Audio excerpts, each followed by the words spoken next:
The second aspect of parenting your child spiritually also pertains to creating environments for your child's gifts to thrive.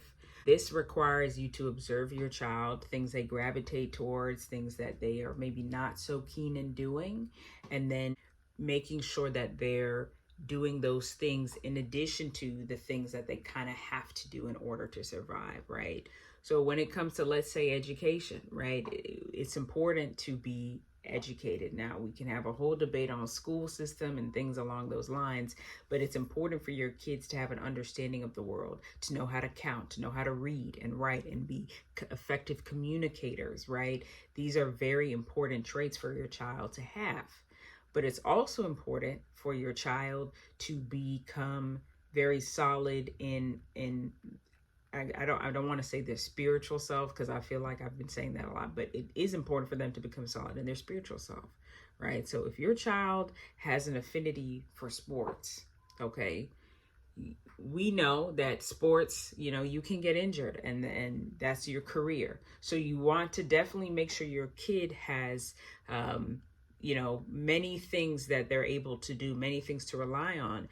But if your child is really showing a passion for sports, it would probably behoove you to find an activity that allows for them to play that sport, allows for them to get better at that sport, because they're not just being trained to know how to pay bills. They should also be trained to know how to be themselves.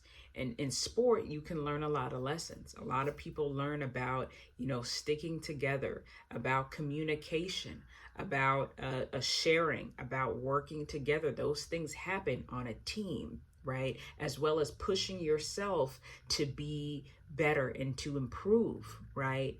I remember when I used to play basketball, initially I was not a good free throw shooter, but my parents put me in camps where I was blessed to work with some very top coaches, and my shooting improved. And what that taught me was that I can get better. It's not this set in stone thing that, oh, I'm just I can get better. And I was given a formula on how to get better. And I was able to see how I can move my body and achieve certain results.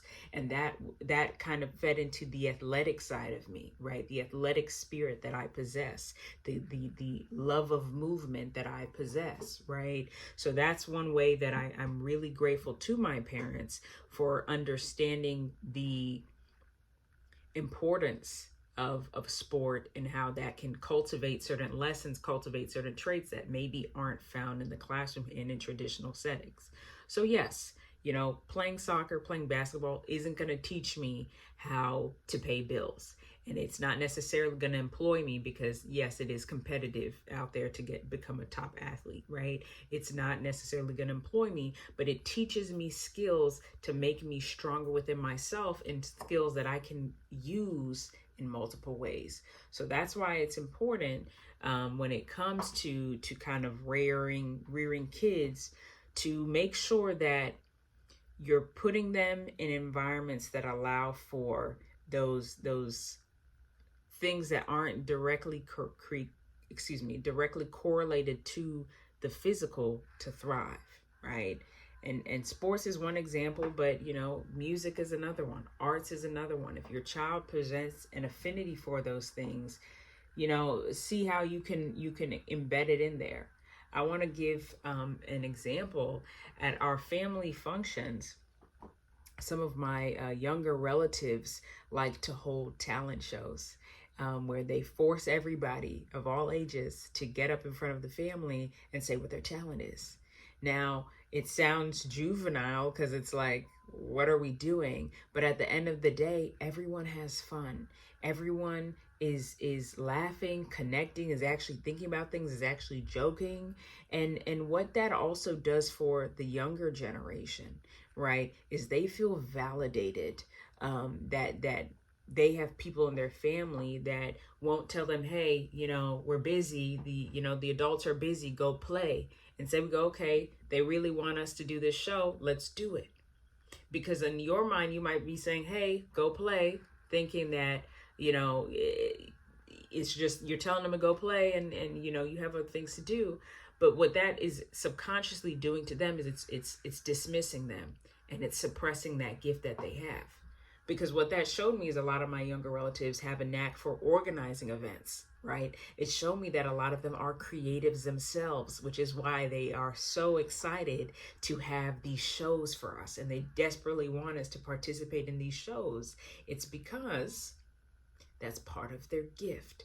So by the adults in the room saying, okay, come on, show us your gifts, show us your talents, put it together. You set the rules, tell us the rules, tell us where to move, tell us where everyone should sit, tell us whether we can eat or drink. What you're allowing is you're allowing those kids to build themselves up in those ways that maybe they can't in the classroom.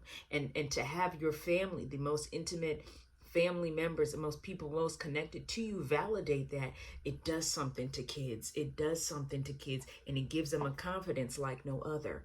So that's what I mean when I say that you should create environments for your kids to thrive spiritually. So when you see that gift, hone in on it.